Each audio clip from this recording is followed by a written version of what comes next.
Hello everybody, today we're starting our next little project in the vintage section. So what we're going to do today, we are going to do a little repair on a Ferguson linkage winch. At this point we don't know what the repair is going to be, but I'll explain in a minute what the issue is. But first we'll take a look around the actual machine. So this is the winch, obviously linkage mounted. There's a PTO drive there and the cable drum in the centre with the sprag on the back that you put down. Now these stick in the soil. It hinges down to provide the pull. Now I've owned this winch for a number of years. It was actually, I bought it off a friend of mine, and it took me about 5 years of pestering for him to sell it to me because I wanted it more than he did. Eventually he relented and let me have it. But I knew before I bought it, I knew there was a part missing. Now, in order for this winch to function correctly, there's a special top link that you need on it in conjunction with a standard top link. The Ferguson standard top link is here, and as you can see, what that does, that provides a triangular link with the lower links as well, and that then locks it rigid. So as you're pulling with the cable drum here, everything's locked solid. There's no weight, there's no pressure on the linkage. It just sits there. So once we'd done the deal and I actually had the machine with me, what I did is next time I was at a show where I saw one of these winches, I measured up the top link and I actually built that link myself. I got no video of that, but what I have got of it is a section of still photographs that I took during the manufacture of that process. So I will put that in now so you can see how I did it.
Also, while I was making stuff, it has these pair of fold down legs that you fold down, one each side to actually park it on, the parking stands. One of these was missing, so what I did is I made a new pair. They're a bit of a fiddle to make because this, can't really see it in there, but that's like a keyhole shaped slot, so that it, when it's got its weight on it, it sits like that, and it can't tip, but it allows you to swing them up easily into their parking position, and they're out of the way then. Now in a lot of winches you'll see these are missing, and also it's very common for this top link section to be missing as well. So it's quite simple in operation. All you need to do when you're working, you just put the PTO into gear, leave that running all the time, and then there's two levers on the front that are easily reachable from the seat. So this is the actual clutch lever that puts the drum into drive, and then there's little serrations down here to keep it into gear, and also with the second lever that operates this here, which is a brake that pulls it on, and again it's got serrations to keep it into where you leave it. That is so that you can, when you're not driving, you can lock the drum if you want to pull forward with the winch with a load on the winch. That basically locks the drum solid. It's unsafe to use a winch like this if you do not have that special top link. So I'd never used it until I'd built that. And once I'd built the top link and I'd made the stands and everything and greased it round and checked the oil and made sure the clutch and everything was working right, I thought, well, let's go and we'll pull some it. So what we did, we connected the cable up. I don't know, I can't remember what we were pulling now, it doesn't matter. And we engaged the clutch to drive, and the drum was turning, but the cable wasn't reeling in. So clearly we have got an issue. The inside end of the cable is not attached to the drum. So that's what we need to investigate today. At this point, I don't know the condition of the clutch. I think it's a cone clutch inside. I know the drum was driving, so the clutch engages and disengages, but I'm not sure whether it's got enough friction material left on the actual clutch to pull, if you understand what I'm saying. So throughout this series of videos we're going to cover on the channel, whenever we do an implement, we're going to work or look at an implement, I do like to have in my little collection the instruction books for it. Now this is a slightly later one. So this is a Massey Ferguson one, 704 linkage winch. But mechanically they were the same as this is an early Ferguson one, but mechanically they were the same as the later ones. So we'll just take a quick look through the book, because the reason I like to have these books is because you get in there a parts list. Okay, so here is the worm drive to the gearbox. This here is the shaft. And this part here is the drum, and number 8 there, if you can see, that is the cable retaining clip with its two bolts. That is what at this point in time, that is what we are assuming is our problem. So what we need to do, we will fold down the sprag, pull all the cable off, and see what is actually on the far end of that cable. So the cable is quite nice and tidy on that little, on the roll there on the drum. I'm willing to bet that once we pull all that off, it's not going to be in such a little nice pile as that. Right, so we're very tight on space because we've got the tractor there, but I want to keep the winch hitched on the other tractor because I want to be able to pull, and I want it secure and stable. If I hitch it off, it might be a bit wobbly, so we're going to have to deal with being a bit short on space. But gloves on, because you don't want to be pulling on a winch rope without some gloves in case it's a little bit frayed.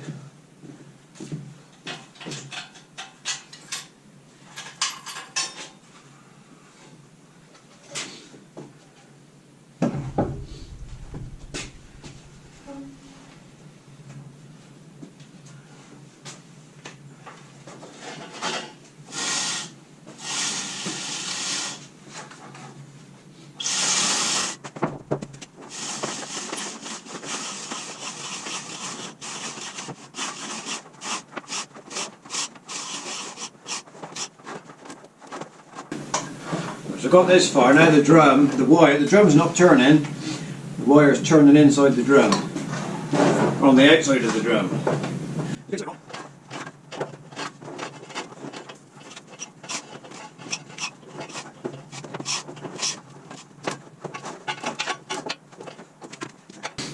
Right, so it's just dropped out. Here is our fixing. All mangled up, it's all stripped, the thread is stripped. It's nothing like the book shows, so I assume it's not original.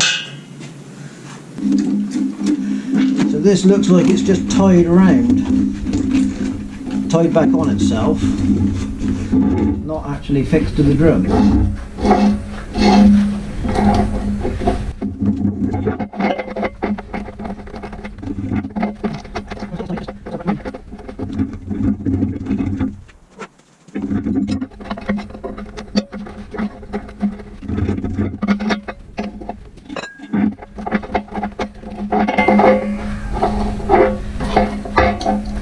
Right, well there's a very deformed end that'll be getting cut off before it goes back on.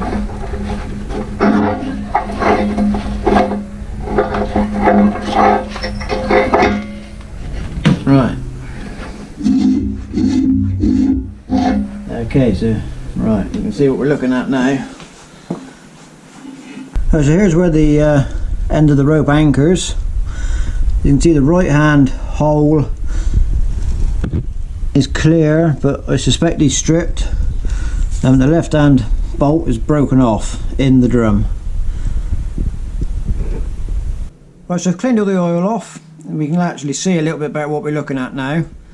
And while I was doing that, I formulated a plan. So what we're going to do, this whole section is going to have to lift out to enable this drum to then slide off of that end. Okay, so what we got, we just fold the parking stand out the way.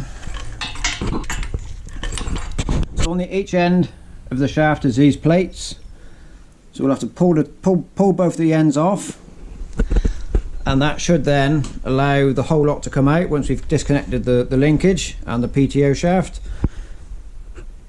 And then the theory being that it all slides off of this end, because this here is the cone shaped clutch, which when you pull the clutch lever, if you watch, the whole drum slides across. Okay, so by pulling the lever, the whole drum slides and engages against this clutch inside of here.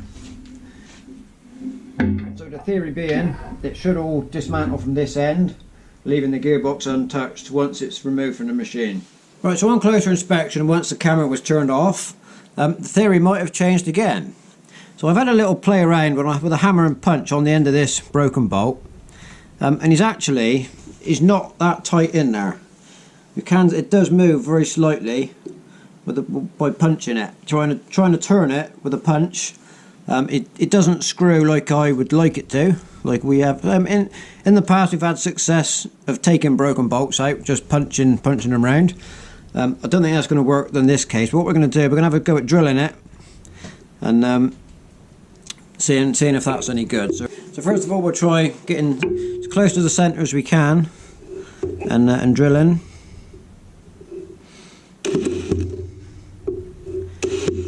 So drilling freehand's never a good idea, but just trying to minimise the work. If we can get it out without taking it all apart, it will save a lot of time. So we'll just give it a go.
So there you can see, as the drill's catching, it's turning. The actual bolt is doing a bit of a turn, so we're not in there that hard. It's just, I suspect the thread in this one is damaged as well, which is causing it not to come out nicely.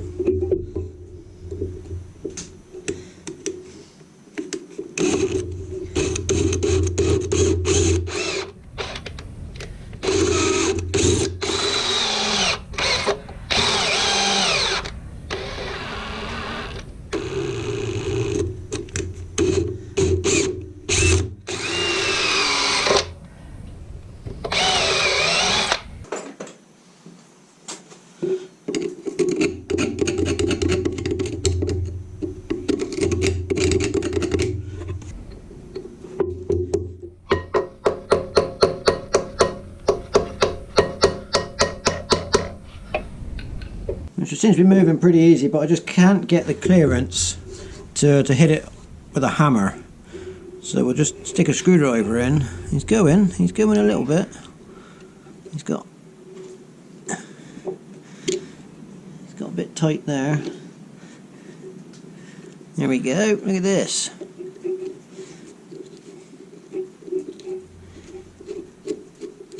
Well, I never expected it to be that easy.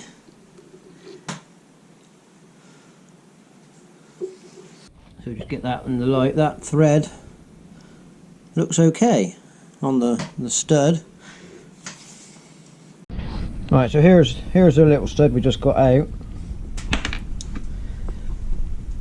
So as you can see, this is the end that was inside. You can see he's been hacksawed off, so that is not the original bolt. Somebody's been in here before trying to make a repair, and probably didn't have enough thread engagement on there. It's not a lot, and you can see it's been hacksawed off. So that's not original, but it's out and it's not damaged. So right. So what I do, I suspect this is 3/8 UNC. I think I've got a couple of bolts in the stores that we can try and see if they screw into the threads nicely. Actually, before we try and measure the threads, what we're going to do, we're going to clean it all up a bit, wash the inside of the holes out. My squirty bottle of brake cleaner has died, so I'm going to have to put it in with an old-fashioned syringe and just give it a scrub round, and then we just turn the drum to run it out.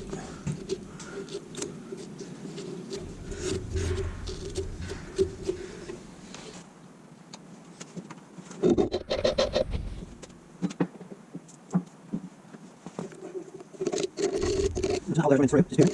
Sorry. I'll get it.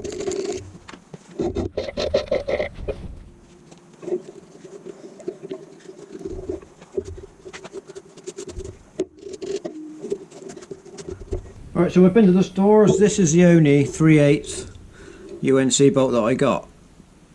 So I'm going to have to get some more, so I can easily get some at the right length. But this will do. It will tell us if it's the right size and if the threads are any good. So this is one we're just taking it out from. So he's going in nicely. It's going in by hand, nice and easy, so we know that's the right size.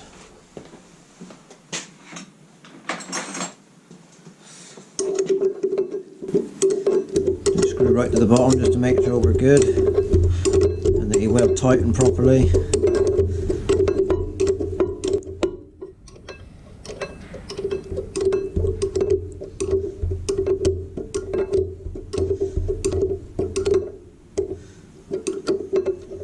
Yeah, that's tight. Right, so that we know that thread's good all the way to the bottom. So we're going all the way to the bottom. Look, we can see we've got oil up, and that is as far as that one was screwed in.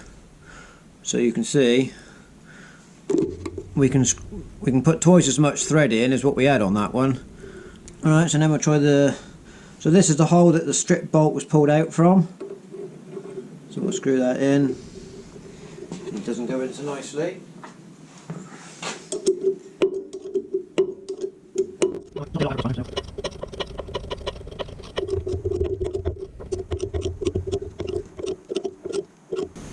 Right, so that's the same depth as the other one, and he's gone up tight. So looking at that, the threads, although the threads in this second hole aren't as nice, they still pulled up tight with a spanner. I don't think they'll strip. I think what we'll do, we'll order up some proper length bolts, and we will just reuse both holes as they are. So next stage is we need to make up the proper clamping bracket so that the cable sits here, and then we clamp either side of it. So next stage we need to make the clamp. I'm just going to draw a quick little picture for you. I'm rubbish at drawing, and I haven't even got proper paper, so we're on a bit of cardboard. So we need to make the wire clamp. So we have, first off, this is wire rope. This is 1/2 inch diameter rope, and what we need to do, we need to create, so it's going to sit on the drum with the 2 threaded holes here, a bit like that. So we need to create the plate that catches the holes over the top and then onto the next hole, and then we will bolt down through. So what we need to do, we're going to press it out of a bit of steel. So we got some 3mm steel. It's a little bit wide, so we're going to have to, what we've got is 1 inch wide and we need about 3/4 of an inch wide, so we're going to have to cut the edge off because we're a little bit too wide. But also what we need to make sure, if we've got 1/2 inch wire, the height of the clamp between here and the underside of the bolt fixing needs to be less than 1/2 to provide some compression onto the cable to squeeze it tight between the drum and the top of there. So this bit here needs to be less than 1/2 inch. So I've knocked up a quick pair of dies to make our bracket. So what I've got here, this is 1/2 of it. So this is a bit of 12mm bar because we're aiming to make a 1/2 inch bracket. 12mm as close as I got to 1/2 inch. It's a little bit small, but that'll only help the clamping.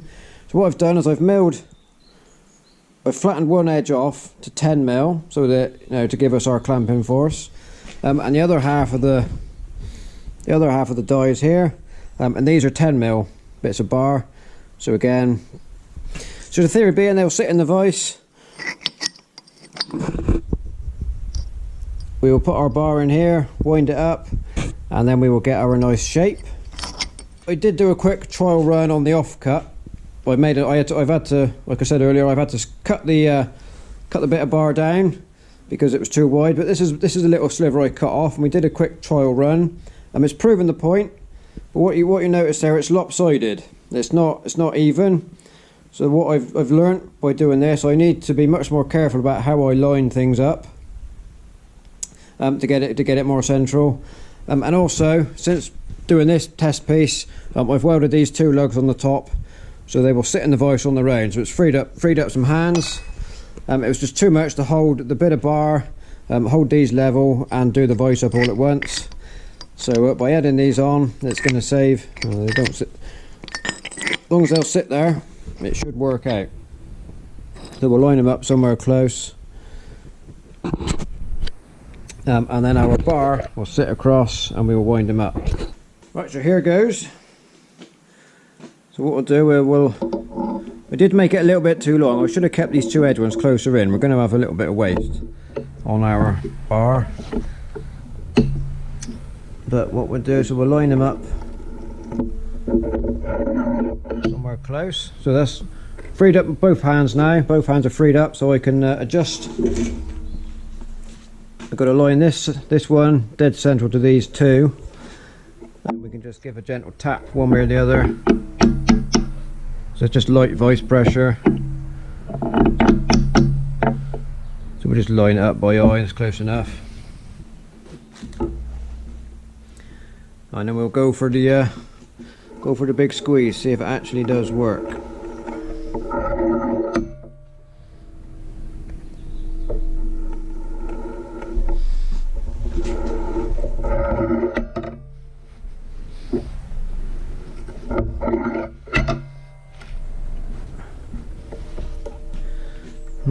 Looks good so far.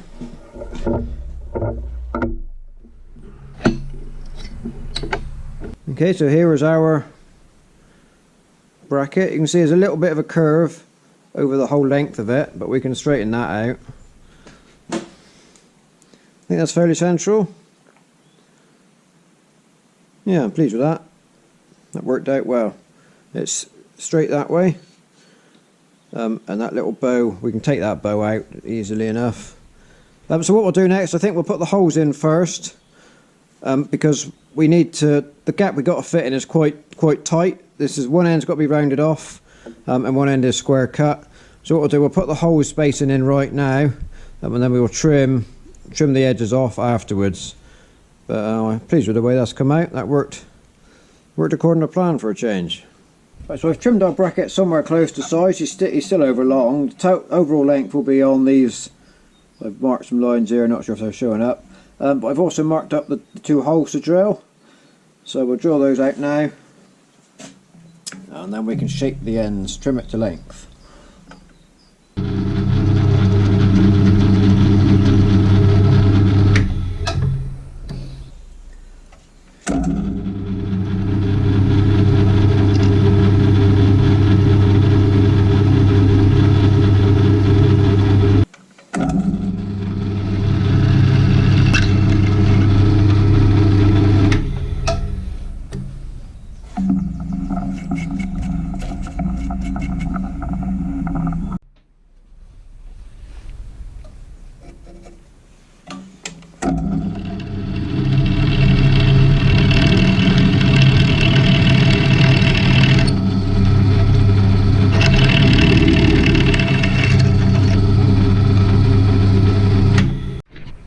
Right, so our hole's all finished. I've marked, it's a bit bright, total length is here, so we need to trim the edges now. So marked here for length, the one end is cut square, this end I've just scratched a line, it's not showing up. You can just see it there. Just see it there. So this end's got to be rounded off.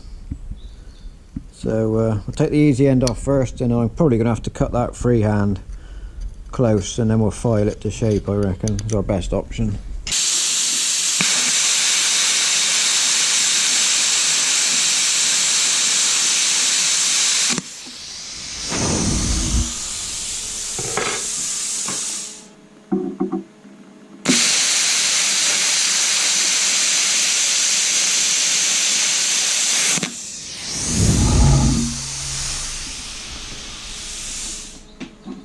Well, it's not great, but it's a bit of filing. I reckon it'll come up okay.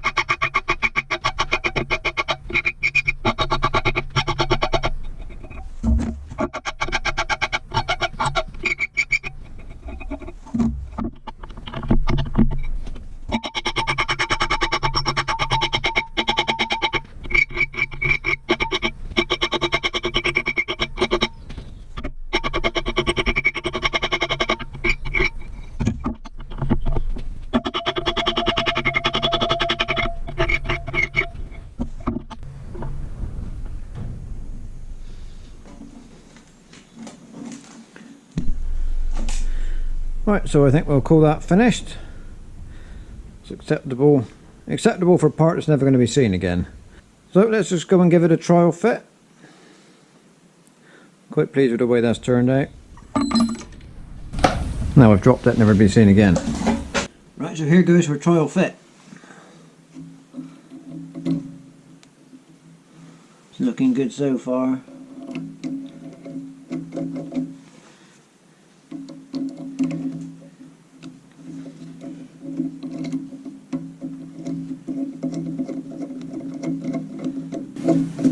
That's going to go, that's alright.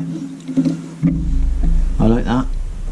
So first job before we bolt it all together, there's 3 grease nipples. There's one in the centre of the drum, which is what lubricates the shaft for the slide in engaging the clutch mechanism. And there's a couple on these rollers. We'll just put a bit in there before we start putting the cable back in.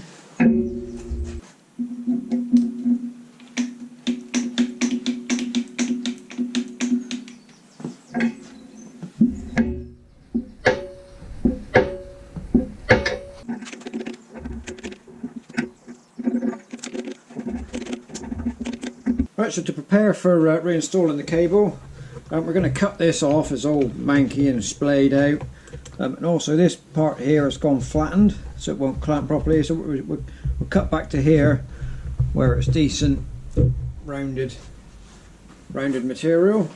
So we'll just wrap a bit of tape round, and we'll cut through the tape just to stop it splaying out as we cut.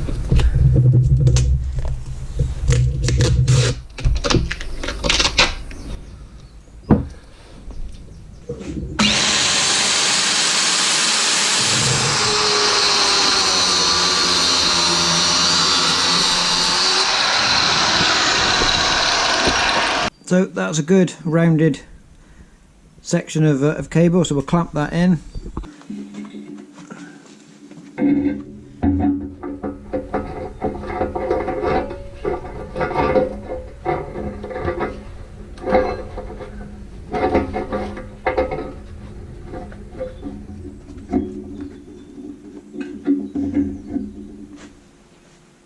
We've got new bolts and new spring washers to match our new clamp.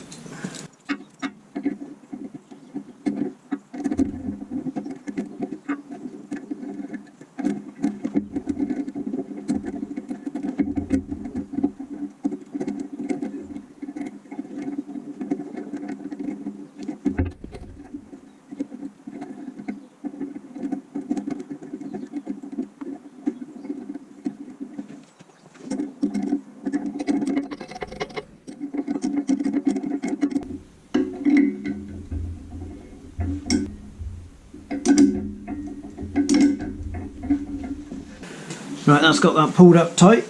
Let's just give it a quick tug and hope it don't fall off, otherwise we've wasted our time. Right, so what we'll do, we'll pull the tractor just outside because we don't want to be gassing ourselves, and then we will carefully reel the cable in. I don't fancy doing all like this, it'll take a while. Okay, so the PTO is running now, and you can see that centre shaft with the clutch lining is turning. As soon as we engage the clutch lever, start to pull the cable in.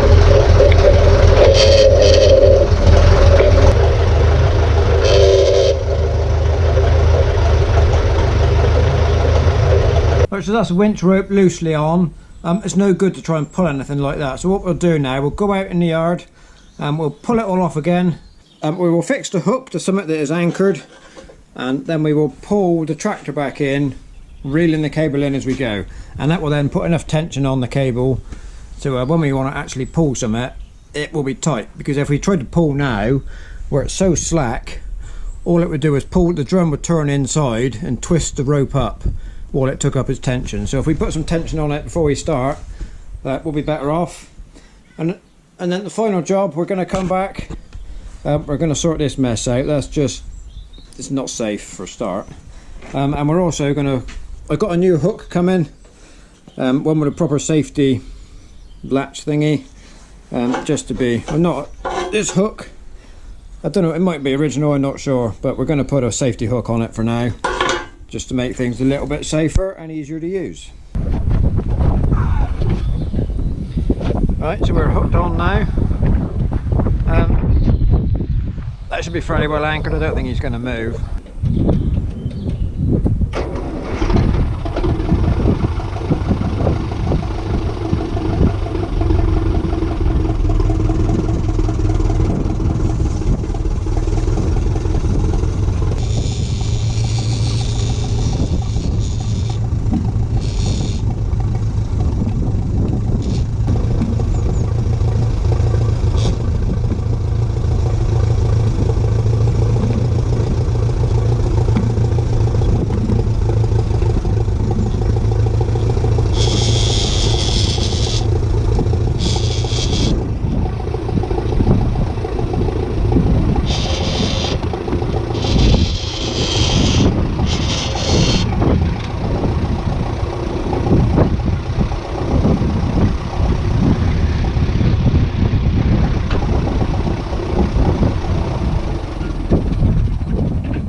Well, it's not the fastest winch in the world, but it certainly pulled that rope on there a lot tighter now.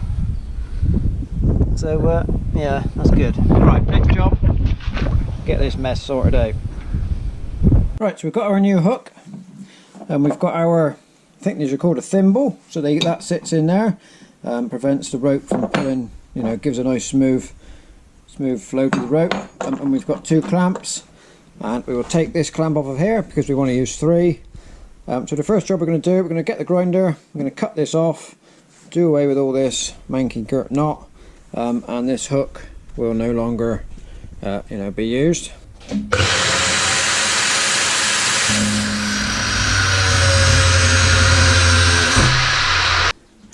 So having never installed a winch hook before, I just did a little bit of research, and there was actually a correct way of installing these clamps. So what you've got to do, let's say the actual clamp part, which I take to mean the cast-in bit, has to clamp the side of the rope with the load on it. Okay, so this is the continuous rope and this is the end here, you can see. So this one here would be the one with the load. So the cast-in bit has to clamp to that side. So you learn something every day.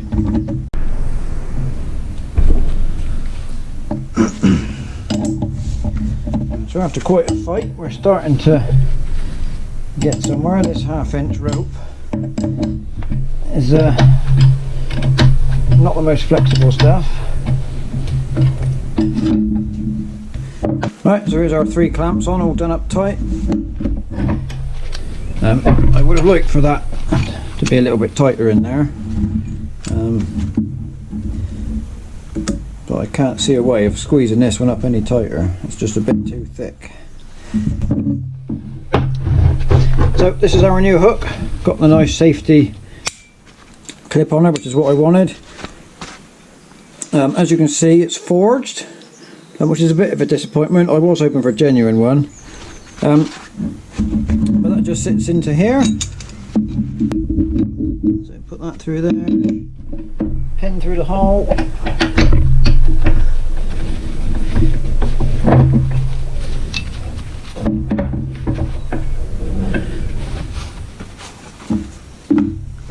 and secured with a split pin.